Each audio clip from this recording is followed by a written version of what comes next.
Set boundaries in your relationships. They are your personal limits beyond which you don't allow anyone to push you. If you don't have boundaries in place, people will ride a roughshod over you. They will expect access to you 24/7. If you do not do what they ask you to, they will make you feel guilty. In fact, they will make you feel responsible for their happiness. Without boundaries, people will deplete you of your energy and your time. When you made it clear you don't want to do something and the other person keeps on insisting, he is intruding your boundary. When you have expressed that you don't have time for phone calls and the other keeps on pinching you, she is transgressing her limits. You have the right to decide how to use your time. You have the right to decide the values by which you will live. One husband and wife have been married 20 years. Both of them are working and earning. Yet for the slightest of expenses, the wife needs the husband's permission. Why is that so? Because he never gave her the freedom of having her own bank account. The proper way would have been, there's a common account for common expenses, individual accounts for individual expenses. You may say, Swamiji, when we set boundaries, are we not becoming selfish? Of course not. You can only give to others when you have for yourself, and for that you have the right to care for yourself. When a new mother expresses to her husband that he also needs to take care of the newborn baby so that she has some time for herself, she is clarifying that she has her boundaries on self-nurturing. When parents tell their child, please knock before you enter our bedroom, they are clarifying their right for privacy. When the child tells the parents, please ask me before looking into my personal diary, he is expressing his need for confidentiality. What are unhealthy relationships? When the husband tells the wife, you are so beautiful.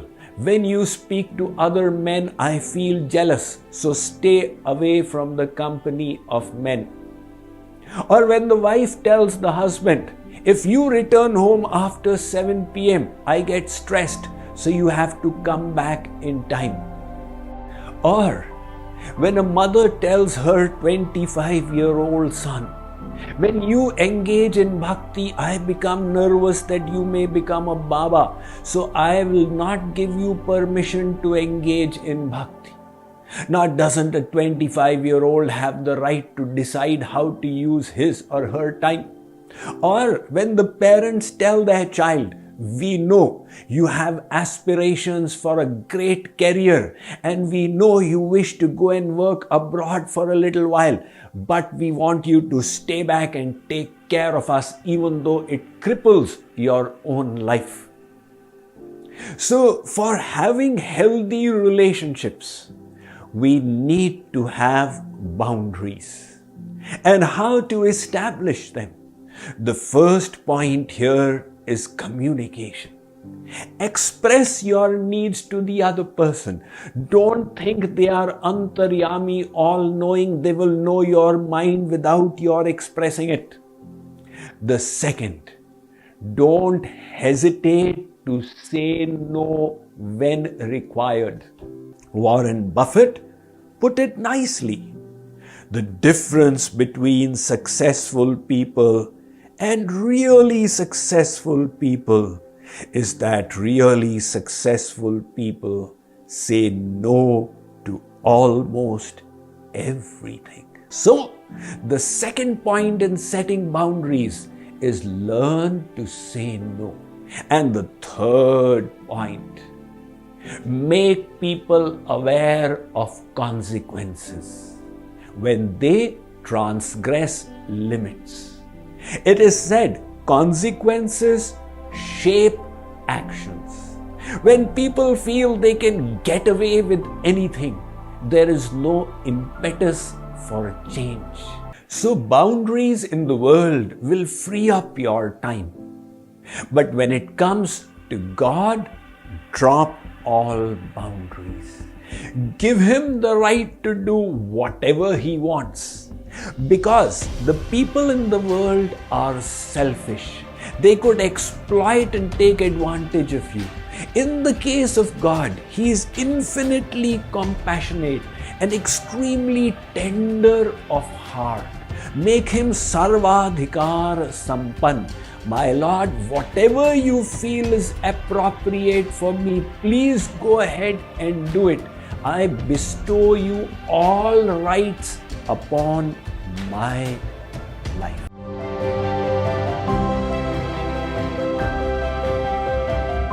Consider this scenario. A 3-year-old girl is walking next to her mother in the mall.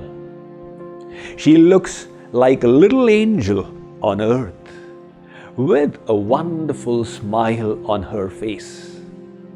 However, when they reach the checkout counter, the situation changes. The girl points to a chocolate in the shelf. If the mother gives it to her, the situation remains the same. But perchance, if the mother denies her daughter's wish, that is when all hell breaks loose. The daughter starts stomping her feet, tugging at her mother's dress and screaming, making her mother wonder, why did she ever have a child? What transformed this little angel to a demon in few seconds? It was her expectations. As long as the mother was fulfilling her expectations, the mother was good. But the moment the mother denied her expectations, that is when the relationship got strained.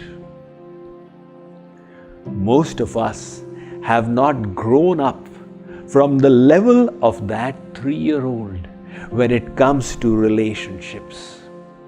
We have our expectations from father, mother, sister, brother, husband, wife, son, daughter. As long as they fulfill them, they are all very nice. It is when they do not do as we expect them to do that our mood goes off. So what do we need to do to be happier then? Just give up these expectations. And all expectations can never be fulfilled in any case. The boss expects from the husband that he will stay in the office till 8 o'clock to show his loyalty and his dedication to the organization. The newly wed wife expects from the same husband that he will be home by 6 o'clock so that they can have quality time together. Now, if the husband fulfills one expectation, the other will be disappointed.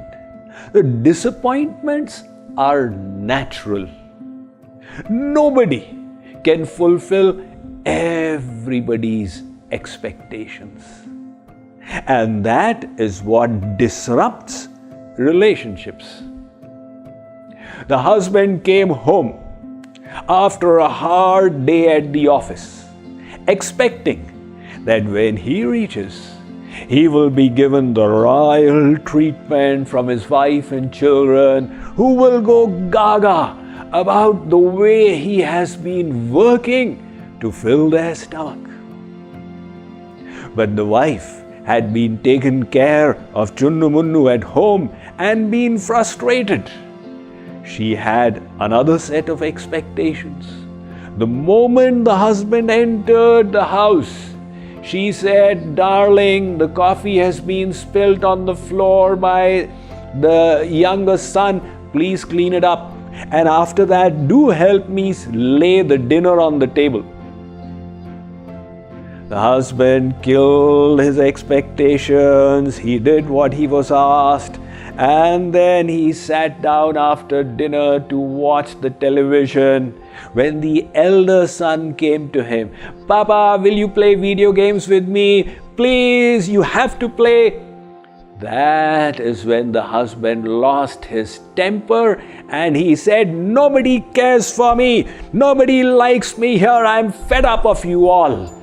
And annoyed and furious, he retired to his bedroom, leaving everybody bewildered what had happened. Instead of that, if the husband had just lowered the bar of his expectations, he would have found a different response from his family members. That is why it is said, first try to understand before being understood. The others have their own sets of issues and worries and anxieties. If they don't live up to our expectations, why not give them the benefit of the doubt? When we learn to drop these high standards for others while maintaining them upon ourselves, that is when we become better at relationships and are able to make our lives happier.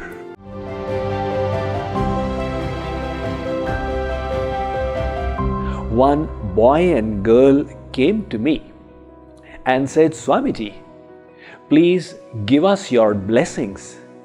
We have decided to take the 7 circles around the fire to get married."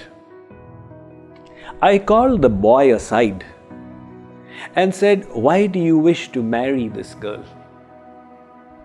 He said, "Swamiji, she is very beautiful. Her father is very rich and she loves me very much. I will get great happiness from her." I then called the girl aside and asked her, "Why do you wish to marry this boy?" She said, "Swamiji, he has a very promising corporate career.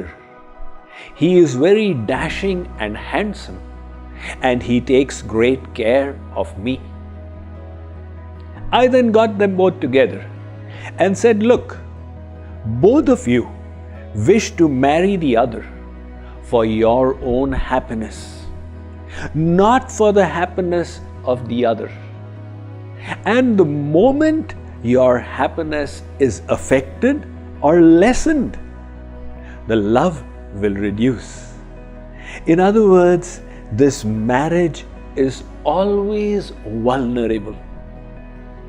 If you wish to strengthen it, learn to be more selfless." Unfortunately, we don't even realize that when we think we are doing things for others' sake, we are still motivated by selfishness. Consider this situation. A husband and wife were in the bed speaking to each other together when around 11 p.m. at night they began fighting. The fight had happened many times earlier, but on this day it became very serious. And the husband said, "I will take it no more. I am not going to sleep in this house with you." He got out of bed, he walked out of the door, and he went to sleep in the car in the driveway. 1 hour later, the wife had a change of heart. She suddenly realized how much she loves her husband. So she took her husband's favorite soda bottle out from the fridge to go and give it to him. But when she reached the car, she found that he was asleep. Nevertheless, she opened the door and placed the soda bottle there and closed it back, thinking that when the husband wakes up and sees what she has done for him, he will also realize how much he loves her. And then they will live happily ever after. Now, if this had been a fairy tale, that would have been a probable ending. But this was not a fairy tale. When the husband got up and saw the soda bottle there, his anger had not yet subsided. Rather than drinking it, he poured it onto the road and then smashed the bottle. When the wife came to know what the husband had done, she became infuriated. And she came to meet me and said, "Swamiji, when I behaved so selflessly with my husband, why did he do this to me?" I said to her, "What did you expect your husband to do for you?" And that is when a bombshell hit her. For the first time, she realized that she was being selfish. And even when she was doing something for her husband, she had this expectation of reciprocation. When that was not met, it caused her frustration. Ponder over it. In all our relationships, we are motivated by this expectation of return, reward, and reciprocation. So if only we can learn to drop this. As I had said earlier, first try to understand and then be understood. Make sacrifice and service the goal in your relationship. You will then discover that you have found the art of a much healthier and stronger relationship. This is the homework for you today, to see how you can give more in your relationships and to think of the ways you are getting dissatisfied because of the desire for taking.